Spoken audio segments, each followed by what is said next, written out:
में।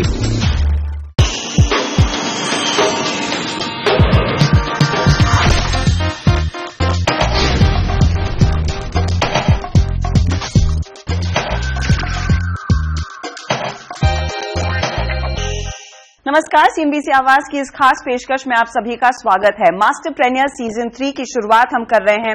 पिछले 2 सीजन से हमने देखा है देश के होनहार एंटरप्रेन्योर्स इस मंच से जुड़े हैं और अपनी काबिलियत पूरे देश के सामने रख पाए हैं। मेरे साथ है सीएनबीसी आवाज के प्रधान संपादक संजय पुगलिया और सोना के चेयरमैन संजय कपूर। आप दोनों का ही स्वागत है। संजय जी, मैं आप ही से शुरुआत करना चाहूंगी क्योंकि 2 साल पहले जब हमने इस पहल की शुरुआत की, एक छोटा स्केल था, लेकिन पिछले साल में हमने देखा है लगातार एंटरप्रेन्योरशिप का जो कल्चर है भारत में काफी बड़ा है। अब खास बात यह है हम भी उस कल्चर का एक बहुत बड़ा हिस्सा बन चुके हैं। बिल्कुल। इसकी शुरुआत जब हुई थी तो हम लोगों को करीबन 900 एंट्रीज मिली थी, लेकिन दूसरे साल में 100 गुना बढ़ोतरी हुई और करीबन 1800 एंट्रीज मिली। तो ये सबसे बड़ा पैमाना है ये मेजर करने का कि लोगों में कितनी दिलचस्पी है मास्टरप्रेन्योर वाले हमारे इस अभियान को लेकर के। और इसमें पूरे देश के मेट्रो ही नहीं, नॉन मेट्रो शहरों के लोग शामिल हुए और कमाल के नए नए बिजनेसेस कर रहे हैं। छोटे आइडिया, बड़े आइडिया, डिसरप्टिव आइडियाज सामने आ रहे हैं। तो मुझे लगता है कि इस बार मास्टरप्रेन्योर में हम लोग कम से कम चाहेंगे कि 1800 से भी बहुत ज्यादा एंट्रीज आएं और एक नया फोकस आप लोग जरूर उसमें लाने की कोशिश कर रहे हैं। वो हमको दर्शकों को बताना चाहिए कि सिर्फ ब्रिक एंड मोर्टार बिजनेसेस नहीं, सिर्फ वो बिजनेसेस नहीं जो आइडिया के लेवल पर हैं, बल्कि वास्तविक बिजनेस हैं, काम चल रहा है और उसको स्केल अप करना चाहते हैं। और वो भी जो नई टेक्नोलॉजी में डिजिटल के सहारे आ रहे हैं, जो स्टार्टअप का एक नया बूम आया है, उसको भी आपका जो तीसरा सीजन है मास्टरप्रेन्योर का कैप्चर करने की कोशिश करेगा। संजय, एक अंग्रेजी में कहावत है, 3rd टाइम लकी। अब सवाल यही है कि कितने लकी हो पाएंगे जो भी लोग पार्टिसिपेट करेंगे इस मंच पर, क्योंकि हमने देखा है, जैसे संजय भी कह रहे थे, कि सिर्फ एक आइडिया वाला प्रोग्राम नहीं है जहां पर हम देखते हैं ज्यादातर काम आइडिया स्टेज पर ही होता है, लेकिन कैसे आप अपने बिजनेस को बड़ा करें और उसको एक कंप्लीटली नए लीग में ले जाएं, उसी पर ध्यान रहेगा। वैसे अब हम 3rd सीजन पे आ रहे हैं और अगर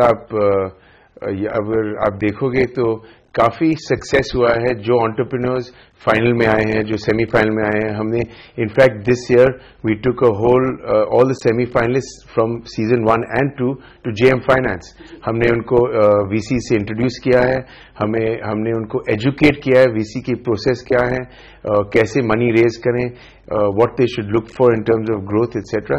तो यस, हमारा डिजायर है कि ज्यादा से ज्यादा एंटरप्रेन्योर्स जो मेन मेट्रो सिटीज में नहीं पर लेकिन छोटे सिटीज में भी अप्लाई करें इस साल जी। और हमने देखा पिछले 2 सालों से कि छोटे शहरों से, मुझे याद है 1st सीजन में धनबाद से एक बहुत ही बढ़िया कंपनी आई थी, शिलोंग, गुवाहाटी से एंटरप्रेन्योर्स आए थे, और इस बार ही फोकस यही रहेगा कि हम और भी छोटे शहरों में जाए। इंदौर में काफी ज्यादा काम हो रहा है। संजय, जो छोटे शहरों से एंटरप्रेन्योर्स निकल कर आ रहे हैं और बहुत कम लोगों को पता है, पेटीएम जैसी कंपनी एक ऐसे शख्स ने खड़ी की है जो अलीगढ़ से है, तो वो एक चीज है जो पूरे देश के सामने ही नहीं पूरी दुनिया के सामने आनी चाहिए। ये बहुत बड़ी बात है और इस ट्रेंड को अभी जो मेन स्ट्रीम कॉर्पोरेट इंडिया या पॉलिसी इंडिया ड्राइव करता है उसको उतनी जानकारी नहीं है कि इस वक्त के बड़े businesses, non metro, small towners, उस तरह के लोग बना रहे हैं। इस वक्त बंगलुरु पर हमला है, मेरठ और गाजियाबाद और अलीगढ़ और दूसरे छोटे शहरों के लोगों का, जो कानपुर से शायद आईआईटी करके गए होंगे या खड़गपुर से गए होंगे, और पुरानी जो लोग टेक्नोलॉजी में काम कर रहे थे, यहां ये लोग बिजनेस का मॉडल लगा रहे हैं और ऐसे बड़े डिसरप्टिव बिजनेसेस खड़ा कर रहे हैं जिसका हिसाब नहीं है। तो हिंदुस्तान के छोटे शहर, हिंदुस्तान की जो अगली बड़ी एंटरप्रेन्योरशिप की एक एनर्जी अनलीश हो रही है, उसको लीड कर रहे हैं। ये बहुत बड़ी बात है। संजय, क्योंकि आप खुद भी एक बिजनेस चलाते हैं, तो ये जो छोटे शहरों से लोग आते हैं उनको अब वो एक्स्ट्रा पुश की जरूरत होती है। अब फंडिंग एक बात है, लेकिन अपने कारोबार को एक स्केल कैसे करना, उसकी समझ यहीं पर शायद मिलेगी। हाँ, देखिए कि जब हमने ये शुरू किया था, हमारा एम था मेंटरशिप देने न्यू स्टार्टअप्स को या businesses that have been running for 2 years, कैसे ग्रो करें, what are the ways of franchising the business, कितने पार्टनर्स होने चाहिए बिजनेस में, क्या प्रोडक्ट्स होने चाहिए, कहाँ एक्सपेंशन कैसे होनी चाहिए। तो ये this is definitely a push and this is definitely required. Last year हमने एक नया लोकेशन भी ऐड किया था मध्य प्रदेश में, तो हमने काफी स्मॉल एंटरप्रेन्योर्स देखे थे बहुत ही ट्रेडिशनल बिजनेसेस में। लेकिन आजकल आप देखोगे इन्वायरमेंट में बहुत ही वीसी इन्वेस्टमेंट आ रहे हैं डिजिटल बिजनेसेस में, ई कॉमर्स में, तो ये भी बड़ी अपॉर्चुनिटी है और ये भी स्मॉल टाउन्स में बहुत अपॉर्चुनिटीज हैं क्योंकि पॉपुलेशन बढ़ रही है और ये हम डेफिनेटली लेवरेज करेंगे। इस खास चर्चा में हम लेंगे एक छोटा सा ब्रेक, लेकिन लौटेंगे जल्दी। आप बने रहिए सीएनबीसी आवाज के साथ।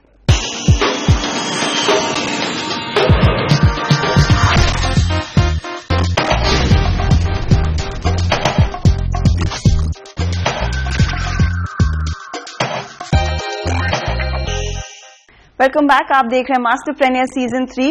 एक नए सीजन की आगाज हम कर रहे हैं सीएनबीसी आवाज पर। हमारे साथ है संजय पुगलिया और संजय कपूर। संजय, इनफैक्ट मेरा अगला सवाल आप ही के लिए है क्योंकि आपने इंदौर की बात की, वहां पर हमें काफी इंटरेस्टिंग आइडियाज मिले थे जहां पर लोग नमकीन को ऑनलाइन ले जाना चाह रहे हैं और वो हो भी रहा है। लेकिन संजय, अब हम देख रहे हैं कि अब तक जो पूरा स्प्रेड रहा है या फिर जो फोकस रहा है वो ई कॉमर्स वाले बिजनेसेस पर रहा है और ये तमाम बिजनेसेस हैं जो शायद किसी को कॉपी कर रहे हैं, उसी तरह का मॉडल थोड़ा बहुत इंडियनाइज कर रहे हैं। क्या अब आपको लग रहा है ऐसा माहौल है जहां पर इंडिया फर्स्ट आइडियाज को और तवज्जो मिलेगा और शायद मास्टरप्रेन्योर उसी पर ज्यादा जोर दे इस बारी? बिल्कुल, मुझे ये लग रहा है अब जो आपने कहा बिल्कुल सही बात है कि इंडिया फर्स्ट आइडिया जो इंडिया के प्रॉब्लम्स हैं उनका सॉल्यूशन ढूंढने की एक नई कोशिश इन एंटरप्रेन्योर्स में है और ये एक बहुत बड़ा स्केल सामने रख रही है। तो अभी तक जो हम एग्जिस्टिंग बिजनेसेस में क्या हो रहा था, एक्सपांशन था या सेम को हम कॉपी कर रहे थे जो भी ट्रेडिशनल बिजनेसेस हैं, लेकिन जो नया डिसरप्शन का खेल शुरू हुआ है इसमें अभी सिलिकॉन वैली के आइडियाज से काम नहीं चलने वाला। यहां पर लोग इंडिया फर्स्ट आइडिया जो आप लफ्ज इस्तेमाल कर रही हैं अब उस पर फोकस डाल रहे हैं और इंडियन प्रॉब्लम को सॉल्व करने में कोशिश कर रहे हैं। इसीलिए आने वाले दिनों में हम देखेंगे कि एजुकेशन और हेल्थ जैसे एरियाज में इतने बड़े बड़े बिजनेस जनरेट होंगे कि लोगों को विश्वास नहीं होगा। एक तरफ जो कॉन्ग्लोमरेट खड़े हुए हैं कई बिलियन डॉलर की वैल्यूएशन लेकर के, उनके सामने कोई एक यंग टीम आएगी और कमाल कर देगी। तो जो शेयरिंग इकोनॉमी का कॉन्सेप्ट है प्लस टेक्नोलॉजी को हिंदुस्तान की प्रॉब्लम सॉल्व करने के लिए यूज करना है, ये एक बहुत बड़े स्केल पर जाने वाला है। इसीलिए मैं ये भी एम्फेसिस देना चाहूंगा कि इस बार मास्टरप्रेन्योर में जब हम लोग बात कर रहे हों तो स्टेक होल्डर से ये चीज समझें और एस्पायरिंग एंटरप्रेन्योर्स को ये समझाने की कोशिश करें कि जो ब्रिक मोर्टार ट्रेडिशनल बिजनेसेस हैं वो हैं, उनकी जरूरत है, लेकिन उसके आगे दुनिया बदल गई है, उधर भी देखना चाहिए जी। और यहाँ पर कई एग्जाम्पल्स, ऑफकोर्स ई कॉमर्स है, इंटरनेट ऑफ थिंग्स की बात होती है, क्लाउड कंप्यूटिंग की बात होती है। अब तक हम देखते हैं नॉर्मली लोग अवर्स रहते हैं, ऐसे आइडियाज के बारे में सोचते जरूर है संजय, लेकिन शायद उनको इंप्लीमेंट करने में काफी दिक्कतें आती हैं। अब आप जैसे लोग जो इंडस्ट्रियलिस्ट हैं, काफी लोगों से आपकी बातचीत होती है, चाहे वो आपकी पीयर ग्रुप हो या फिर इन्वेस्टिंग कम्युनिटी, उन आइडियाज को कैसे उभारा जाएगा और कैसे उनको नर्चर किया जाएगा? हर्षिता, अगर आप देखोगे कि जो भी आइडियाज वेस्ट में चलते हैं वो यहां चलेंगे, बस इंडियनाइज करना है। जैसे संजय जी ने भी बोला है कि what's the local need and how do you fill that gap and mitigate that risk that exist. तो आप देखोगे कि एक कंपनी है BlaBlaCar और किसने सोचा था कि वो वैसी कंपनी यहां भी चलेगी, and it's all going in the shared economy. और ये शेयर्ड इकोनॉमी तभी चलेगा जब इकोनॉमी में ट्रस्ट आएगा। तो एंटरप्रेन्योर्स में ट्रस्ट, यूजर्स में ट्रस्ट, सर्विस प्रोवाइडर्स में ट्रस्ट, यही चलेगा। और जो भी चल रहा है वेस्ट में वो बिल्कुल यहां चलेगा। यहां हर्षदा मैं एक बात ऐड करना चाहूंगा इस ट्रस्ट शब्द को पकड़ करके, वो ये कि ये जो इनोवेशन और डिसरप्शन है इसको एक इनेबलिंग रेगुलेटरी इकोसिस्टम देने की जरूरत है। अभी हम लोग भारत में टेंडेंसी देख रहे हैं कि किस तरीके से इन बिजनेसेस को जो टेक्नोलॉजी के आगे बढ़ रहे हैं उनको हम रेगुलेट करने की कोशिश करें, ये इनको रोकेगा, ये हमारे देश के लिए अच्छा नहीं है। इसीलिए जो शेयरिंग इकोनॉमी में गाड़ियों के एग्रीगेशन की बात हुई है, ऐसी चीजों का स्वागत करना चाहिए, न कि विरोध करना चाहिए। और हिंदुस्तान में पॉलिसी मेकर्स को हमारे जैसे इस इनिशिएटिव के जरिए इस बात पर भी आगाह करने की जरूरत है कि आप इनको कितना सपोर्ट करते हैं, इनको आप ट्रस्ट कीजिए, ये आपकी इकोनॉमी में बहुत वैल्यू ऐड करने जा रहे हैं। अब मैं इस बात पर फोकस करना चाहूंगी संजय आपसे कि मास्टरप्रेन्योर से एक एंटरप्रेन्योर क्यों जुड़े, क्योंकि ढेरों ऐसे कॉम्पिटिशन्स होते हैं भारत में जहां पर आपको शायद एक बहुत बड़ा चेक मिल जाएगा at the end of the day, लेकिन असली बात यही है कि आप अपने बिजनेस को एक एक्स पॉइंट से दूसरे पॉइंट पर कैसे ले जाएं, एक बड़ी यूनिवर्स को कैसे एड्रेस करें। तो इसलिए तो हमने मेंटरशिप में इतना स्ट्रेस दिया था, और इस साल हमारे प्रोग्राम में पिछले साल में एक्सेलरेटर प्रोग्राम भी थे, और because of the accelerator programme people got an opportunity to actually grow their businesses in a structured manner. तो हम कितना स्ट्रक्चर ला सकें बिजनेसेस में। इस साल मेरे डिजायर है कि हम और लोगों को इन्वेस्ट करने प्लेटफॉर्म में ले आएं, जूरी में ले आएं, जो इमीडिएट इन्वेस्टमेंट कर सकें और या इमीडिएट मेंटरशिप भी कर सकें, क्योंकि ज्यादा से ज्यादा कंपनीज इन्वेस्टमेंट पे नहीं देखते हैं, लेकिन मेंटरशिप पे बहुत ही स्ट्रेस होता है, और mentorship is extremely important for growth. One of the biggest reasons companies fail is because they cannot manage fast growth. और ये कैसे एड्रेस करें, and this is what we should aim to do. और यहाँ पर मैं एक उदाहरण दूंगी हमारे दर्शकों के बेनिफिट के लिए कि पिछले साल जो मास्टरप्रेन्योर के विजेता थे मुकुंद, उनसे जब बिल ग्रो हमारे जो इंक्यूबेशन पार्टनर्स थे और फंडिंग पार्टनर्स थे, पहली मीटिंग में उनसे पूछा गया कि आप क्या विजन देखते, कितनी ग्रोथ एक साल में कर पाएंगे, तो मुकुंद की टीम ने कहा 30 to 40% की ग्रोथ, और बिल ग्रो ने कहा नहीं, ये तो आपका एनुअल ग्रोथ टारगेट नहीं होना चाहिए। And I am very proud to say कि वो 30 to 40% ग्रोथ उन्होंने पहले 2 क्वार्टर्स में ही कर दिखाई है। अब इस तरह के पुश की वाकई में जरूरत है छोटे एंटरप्रेन्योर्स को। बिल्कुल, और मुझे लगता है कि ये जो बात इन्होंने कही कि मेंटरिंग करें, ये एक बहुत बड़ा कल्चर हिंदुस्तान में डेवलप करने की जरूरत है, जहां इन लोगों को जो मास्टरप्रेन्योर में आप लोग कोशिश कर रहे हैं वो यही तो है कि आपको मेंटरशिप मिलेगी, शायद आपको पैसा मिलेगा, आपको फाइनेंस मैनेजमेंट के लिए, लीगल मैनेजमेंट के लिए, ब्रांडिंग मार्केटिंग के लिए जो सलाह चाहिए वो मिलेगा। सबसे बड़ी बात क्या है मास्टरप्रेन्योर की, वो यही है कि हम सिर्फ किसी बिजनेस प्लान के आइडिया के लेवल पर बात नहीं कर रहे हैं, वास्तविक बिजनेसेस हैं उनको बढ़ाने में ये सारे स्टेक होल्डर मिलकर के कैसे मदद कर सकते हैं, इस पर हमारा फोकस है। और इसीलिए मैं अपने शो के जरिए जो हम ये शुरुआत कर रहे हैं, दर्शकों से कहना चाहूंगा, एस्पायरिंग बडिंग एंटरप्रेन्योर से कहना चाहूंगा कि वो बड़ी संख्या में इसमें शामिल हों। हम जो सीएनबीसी आवाज के तौर पर दे सकते हैं वो तो एक पहचान है, एक रिकॉग्निशन है, लेकिन उसके अलावा दूसरे इकोसिस्टम में इतने लोग हैं, पैसा बहुत है, उनको बस बढ़िया आइडिया चाहिए जिसको वो सपोर्ट कर सकें और उसके पीछे भरोसा कर सकें। इसके लिए मुझे लगता है कि दरअसल अब जिस स्केल की क्रांति इस देश में होने वाली है वो बहुत बड़ी है और उसमें इन सब लोगों को शामिल होना चाहिए। हम एक छोटी सी कोशिश, हम बस एक टिप ऑफ द आइसबर्ग है। अगर आप ये इस थॉट पे रहोगे, आइडिया एक्सचेंज, हमने ये भी अपॉर्चुनिटी दी है एंटरप्रेन्योर्स को अमंग्स्ट ईच अदर मिलने।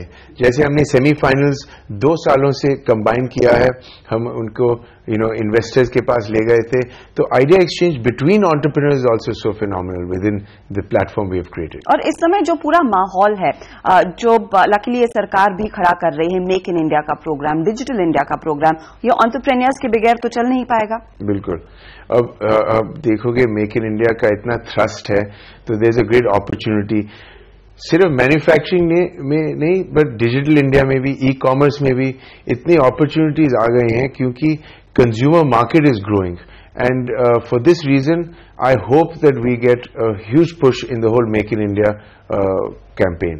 ओके, लेकिन यहाँ पर किस तरह का थ्रस्ट वाकई में दिया जाएगा, क्योंकि अगर ये छोटे छोटे शहरों में लोग काम कर रहे हैं, मेक इन इंडिया में नॉर्मली लोग सोचते हैं कि बाहर से लोग आकर इंडिया में सेटअप करेंगे, ये छोटे एंटरप्रेन्योर्स कैसे उस व्हील का एक अहम हिस्सा बन सकते हैं? देखो, आई मीन इनिशियली तो it's making in India itself the product, so localisation, जैसे हमारी इंडस्ट्री में आप देखोगे हम ज्यादा से ज्यादा लोकलाइजेशन पे स्ट्रेस करते हैं ताकि हम कॉस्ट भी नीचे ले आ सकें and we can promote the small Indian entrepreneur. हमारी सप्लाई बेस ऑटोमोटिव में काफी बड़ी है और हम इस सप्लाई बेस को कैसे प्रमोट करें, टेक्नोलॉजी के साथ, इन्वेस्टमेंट्स के साथ, training of people, investing in equipment etcetera, ऐसे बहुत ही प्रोग्राम्स हैं और बहुत ही इंसेंटिव्स होंगे आगे जाके, और make in India will become much bigger. यहां लेंगे एक छोटा ब्रेक, आप बने रहिए सीएनबीसी आवाज के साथ।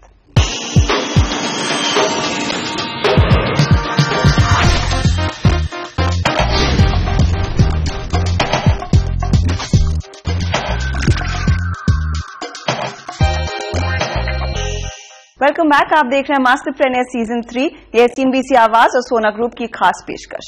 संजय, यहाँ पर क्योंकि ये बहुत बड़े फ्लैगशिप प्रोग्राम्स हैं, अब सवाल यही है कि इनका सक्सेस क्या ये इंटरनेशनल बड़ी कंपनियां के जरिए लिखा जाएगा या फिर लोकलाइजेशन, जो यहाँ पर संजय भी कह रहे हैं, और उसमें अहम रोल यही होगा कि भारतीय एंटरप्रेन्योर्स इसका कितना बड़ा हिस्सा बन सके, और यहाँ पर शायद वो ब्रिक एंड मोर्टर बिजनेसेस भी बहुत अहम रोल निभाएंगी। बिल्कुल, मैं ऐसे देखता हूं कि ये इसका मिक्स होगा, एक तरीके का जुगलबंदी करनी होगी कि बाहर की कंपनियां यहां आके मैन्युफैक्चर करें और शायद वो एक्सपोर्ट हो, ये एक स्टोरी है। लेकिन उतनी ही शायद उससे बड़ी स्टोरी दूसरी है, वो ये है कि किस तरीके से मेक इन इंडिया जो है वो मेक फॉर इंडिया भी हो, क्योंकि यहां इतना बड़ा बाजार है। यूरोप की जो परिस्थिति है उन सबको देखते हुए अगर हम प्रायोरिटी में से कहीं भी इससे नजर हटाएंगे तो वो दरअसल अपने को शॉर्ट चेंज करने जैसा होगा। मेक फॉर इंडिया के लिए बहुत बड़ी अपॉर्चुनिटी है। कुछ ड्राइवर के तौर पर शायद हमको कुछ बड़े मल्टीनेशनल प्लेयर्स वगैरह की जरूरत पड़ सकती है क्योंकि उनके पास पैसा है और वो भी भारत में बड़ी अपॉर्चुनिटी ढूंढ रहे हैं। इनफैक्ट सच्चाई तो यह है इस वक्त कि वो थोड़ा इंतजार कर रहे हैं कि कुछ और उनको क्लैरिटी मिल जाए पॉलिसी के लेवल पर, इन्वेस्टमेंट क्लाइमेट के लेवल पर। वो हिंदुस्तान में बहुत काम करना चाहते हैं, वो एक चीज है। लेकिन जो दूसरा बड़ा बूम आना है, जो दूसरा बड़ा ट्रेंड बबल अप होना है, वो हिंदुस्तानी एंटरप्रेन्योर जो है उसकी एनर्जी का है। और एक नई बात हो गई है इस देश में जो पिछले कई 4-5 साल में डेवलप हुई है, जिसको अब हम समझ रहे हैं कि इस हिंदुस्तान का हर आदमी अब एंटरप्रेन्योर बनना चाहता है। सिर्फ उसको आप थोड़ा सा इनेबलिंग एटमॉस्फेयर दे दीजिए, जो हर्डल्स हैं वो दूर कर दीजिए। ईज ऑफ डूइंग बिजनेस का एक फ्रेज चला है, उसका मतलब मेरे लिए क्या है? मतलब यह है कि देखिए, तेलंगाना जैसा राज्य इस वक्त ज्यादा बड़े प्रपोजल अट्रैक्ट कर रहा है, लेकिन क्या हम नॉर्थ साउथ डिवाइड एक ऐसा खड़ा करना चाहते हैं जहां ये चीजें नॉर्थ में ना हो पाएं? और नॉर्थ में होने के लिए अब वो एक अलग डिस्कशन है, लेकिन पॉलिटिकल कंसेंसस के अलावा एक बड़ी दृष्टि और एक बड़ा, जिसको कहते हैं बोल्ड मूव चाहिए। और फिर देखिए कितना बड़ा रिवॉल्यूशन अनलीश होगा। मुझे लगता है कि नॉर्थ इंडिया के स्टेट्स को ये समझना पड़ेगा कि तेलंगाना, आंध्र प्रदेश जैसे राज्य इस वक्त क्या कर रहे हैं, जो बिल्कुल नए बने हुए राज्य हैं, और किसी बिहार को, यूपी को, झारखंड को, उड़ीसा को, वेस्ट बंगाल को, मध्य प्रदेश को उनसे कंपीट करना पड़ेगा। इतनी जबरदस्त अपॉर्चुनिटी है। मैं वापस मास्टरप्रेन्योर पर ही लौटना चाहूंगी, क्योंकि इतनी बड़ी अपॉर्चुनिटी है और उसका भी हम इस रेवोल्यूशन का एक अहम रोल हम प्ले कर रहे हैं। जितने भी लोगों से हमने मुलाकात की है पिछले 2 सीजन्स में, हमने संजय बड़ी एंट्री की लिस्ट आती है 900 से, फाइनली हमने 20 लोगों से मुलाकात की। पिछले साल 1800 लोगों से, फाइनली 25 लोगों से हमने क्लोजली काम किया है। अब आप मुझे बताइए, 3 विनर्स एक साइड रखें जहां पर उनको वाकई में ग्रेटिफिकेशन मिला है, कुछ को फंडिंग मिली है, काफी बढ़िया मेंटरिंग भी मिली है, लेकिन आप दूसरे लोगों से भी इन टच में हैं, उनके साथ भी काम कर रहे हैं। हम जैसे साइड ड्रोन कंपनी है, हम उनके साथ काम कर रहे हैं और हम उन्हें उनके साथ देख रहे हैं कि क्या अपॉर्चुनिटीज बियॉन्ड ड्रोन्स हम कर सकें एक साथ, क्योंकि जो प्रोडक्ट है उनका वो ऑटोमोटिव में भी यूज हो सकता है। तो हम देख रहे हैं कि हम क्या एक्सप्लोर कर सकें एक साथ। उनकी छोटी कंपनी है लेकिन उनके आइडियाज बहुत ही फिनोमिनल हैं, और हमारी कंपनी बड़ी है और हमारा मार्केट रीच काफी बड़ा है। अगर आप देखोगे, going back to the point कि चाइना में ज्यादा से ज्यादा ड्रोन्स बन रहे हैं, अब इंडिया में बनेंगे क्योंकि ये अपॉर्चुनिटी आएगी इंडिया में। तो एक तो वो कंपनी है, फिर SMV व्हील्स से हमने काफी बात की थी और बात किया है, वो भी रिक्शा बिजनेस में है, ई रिक्शाज एक्सेट्रा। और फिर हमने एक छोटी सी कंपनी जो मशीन बनाते हैं उनसे भी काफी बात की है। तो और हम इन टच में हैं काफी कंपनी से, मेंटरशिप में सीजन 1 से भी अभी भी वो हमें फोन कांटेक्ट करते हैं, हम उनसे बात करते हैं, हम एडवाइस देते हैं, और अगर फंडिंग की अपॉर्चुनिटी आते हैं तो बिल्कुल we point them in the right direction. अब फाइनल नोट फिर यही है संजय कि CNBC आवाज एक ऐसा रोल प्ले कर रहा है जहां पर वो छोटे आइडियाज को इंडस्ट्री से सीधे कनेक्ट कर रहा है, और क्लियरली वहां पर स्केलेबल मॉडल्स तो हैं ही। बिल्कुल, हमारी कोशिश यही है कि इस प्रकार की जो आइडियाज हैं और जो एंटरप्रेन्योर्स काम कर रहे हैं उनको इस प्लेटफॉर्म पर लाएं, शोकेस करें, जहां पर कि इनके जैसे मेंटोर, दूसरे बड़े स्टेक होल्डर इनको सहारा दे सकें, आगे बढ़ा सकें, आइडियाज दे सकें। और इसीलिए मैं समझता हूं कि जो तीसरा सीजन है इसमें हम लोग एक नया रिकॉर्ड कायम करेंगे, न सिर्फ एंट्री के लेवल पर एंट्रीज कितनी आई, बल्कि इस लेवल पर भी कि बहुत स्केलेबल बिजनेस आइडियाज यहां से निकल करके आएंगे। CNBC आवाज में हमने पहले भी इस प्रकार के कई बिजनेसेस को वक्त के पहले शोकेस किया है। ड्रोन का एग्जाम्पल इन्होंने दिया, आप उसमें दिलचस्पी ले रहे हैं, बहुत बड़ी बात है। हिंदुस्तान में जो ट्रांसपोर्ट, इंफ्रास्ट्रक्चर, लॉजिस्टिक्स की हालत है उसमें ड्रोन इतनी बड़ी अपॉर्चुनिटी है। बस गम है तो मुझे वही है कि पॉलिसी मेकर्स को वक्त जिस तेजी से बदल रहा है हमारे साथ तेज कदम से चलना चाहिए और ड्रोन जैसी टेक्नोलॉजी को रोकने के बजाय बढ़ाने का काम करना चाहिए। फाइनल मैसेज आपका क्या होगा उन तमाम लोगों के लिए जो ये शो देख रहे हैं और उसके बाद तुरंत से ऑनलाइन जाकर अप्लाई करने वाले हैं? मैं चाहूंगा कि ज्यादा से ज्यादा लोग अप्लाई करें। This is a great opportunity, it's a great platform to get funded, it's a great opportunity to get mentored and it's a great opportunity to be on a channel that you can get watched and get recognition. बहुत बहुत धन्यवाद आप दोनों का ही। इसी के साथ इस खास पेशकश में इतना ही, लेकिन याद रखिए मास्टरप्रेन्योर सीजन 3 के नॉमिनेशंस इस समय खुले हैं और आप तुरंत इसमें हिस्सा जरूर लें। नमस्कार।